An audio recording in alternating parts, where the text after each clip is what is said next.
Hi, welcome to First Kings chapter 10.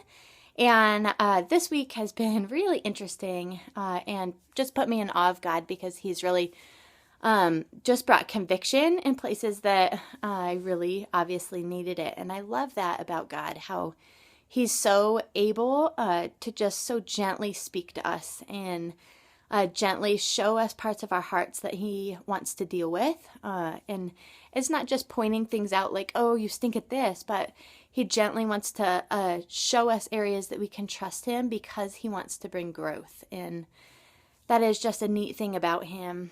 And I love it. And I just love how He's also so intimately acquainted with not only our ways, but also our hearts, that He knows us better than we know ourselves.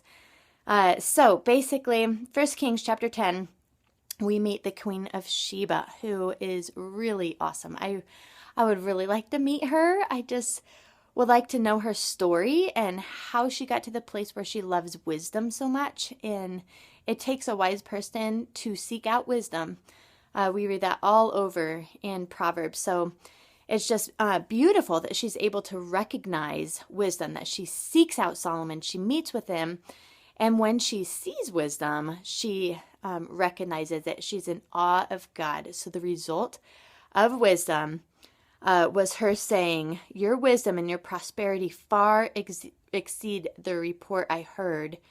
And then, how happy are you? And she goes on. And then she says, "May Yahweh your God be praised.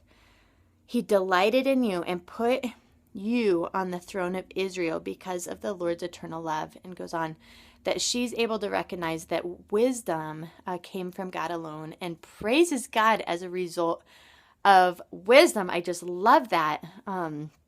And basically what God convicted me of is when we see someone succeeding, maybe doing something very similar to what we're doing, but they're getting very different results. Kind of like the Queen of Sheba, she saw Solomon, and why didn't she get jealous of him? Why didn't she think about like, wait a minute, what's he doing that I'm not doing? But she wasn't like that. She sought him out, and she wanted to see and learn. She went as a humble learner and asked questions, and that is so beautiful. It takes such humility to ask questions, especially when it would be so easy to be jealous. And so it's just, I think, such an encouraging thing that we can, so that sometimes God does put things right in our path, right in our way.